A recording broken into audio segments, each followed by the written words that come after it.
بارے میں اللہ کے رسول صلی اللہ علیہ وسلم نے یہ خاصیت پہلے ہی بتا دی تھی جو آج 2026 میں سچ ثابت ہو گئی۔ رسول اللہ صلی اللہ علیہ وسلم نے آج سے 1450 سال پہلے اہل فارس جو آج کا موجودہ ایران ہے، ان لوگوں کے بارے میں اللہ کے نبی نے ایسی بشارت بیان فرمائی تھی، ایسی خاصیت بتائی تھی جسے جاننے کے بعد آپ بھی حیران رہ جائیں گے۔ کیا آپ جانتے ہیں کہ جس قوم کو دنیا پابندیوں کے ذریعے جھکانے کی کوشش کر رہی ہے، اس کے بارے میں 1450 سال پہلے کائنات کے سب سے سچے انسان نبی کریم صلی اللہ علیہ وسلم نے کیا فرمایا تھا؟ آج دنیا کی نظریں ایران کی طاقت اور ان کی ذہانت پر ٹکی ہیں، لیکن یہ ذہانت اچانک نہیں آئی۔ یہ وہ معجزاتی پیشن گوئی ہے جو صحابہ اکرام رضی اللہ تعالیٰ عنہ کے سامنے اس وقت کی گئی تھی جب فارس یعنی پرشیا ایک عظیم سلطنت تھی اور اسلام ابھی پھل پھول رہا تھا۔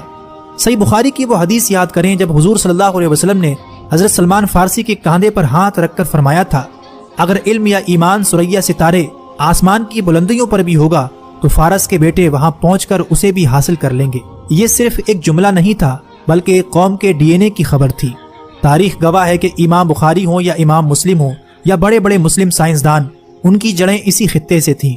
آج اگر ایران ٹیکنالوجی، میزائل پروگرام اور ایٹمی سائنس میں دنیا کی آنکھوں میں آنکھیں ڈال کر کھڑا ہے تو یہ اسی علمی پیاس کا تسلسل ہے جس کی خبر میرے آقا صلی اللہ علیہ وسلم نے صدیوں پہلے دی تھی۔ یہ حدیث آج کے اس صورتحال کو بیان کرتی ہے کہ اس خطے کے لوگ ذہنی طور پر قوی اور ارادے کے پکے ہوں گے، لیکن بات صرف ذہانت تک محدود نہیں۔ نبی صلی اللہ علیہ وسلم کی پیشن گوئیوں کے مطابق قیامت کے قریب مشرق کے اسی خطے خراسان سے ایک ایسی فوج نکلے گی جس کا راستہ دنیا کی کوئی سپر پاور نہیں روک سکے گی۔ یہ وہ فوج ہوگی جو حق کے ساتھ لڑے گی اور اپنے جھنڈے لا کر بیت المقدس کے اوپر گاڑ دے گی۔ آج کے 2026 کے موجودہ ایران کے حالات دیکھیں اور جامعہ ترمذی کی اس حدیث کو سنیں۔ جب عربوں کے بارے میں کچھ آیات نازل ہوئیں تو آپ صلی اللہ علیہ وسلم سے پوچھا گیا اگر عربوں کو ہٹا دیا گیا تو ان کی جگہ کون آئے گا؟ آپ صلی اللہ علیہ وسلم نے حضرت سلمان فارسی کے کاندھوں پر ہاتھ مار کر فرمایا یہ اور اس کی قوم، اور اس کے بعد آپ نے فرمایا کہ اگر علم ثریا ستارے پر بھی ہوتا تو اہل فارس میں سے کچھ لوگ وہاں پہنچ کر بھی اسے حاصل کر لیتے۔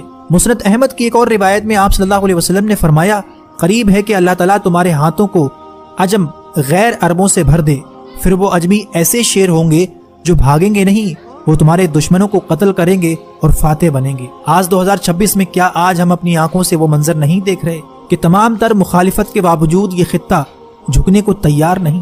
دوستو، یہ محض سیاسی خبریں نہیں ہیں، یہ وہ الہی اشارے ہیں جن سے ہمیں خبردار کیا گیا تھا۔ اللہ کے رسول نے فرمایا تھا کہ ایک وقت ایسا آئے گا کہ تم دیکھو گے مرنے والے کو یہ پتہ نہ ہوگا کہ اسے مارا کیوں جا رہا ہے اور مارنے والے کو یہ پتہ نہ ہوگا کہ وہ مار کیوں رہا ہے۔ یہ جنگی قتل و غارت، ٹیکنالوجی سے لیس آرمی، یہ سب قیامت سے پہلے کی خبردار کرنے والی نشانیاں ہی تو ہیں۔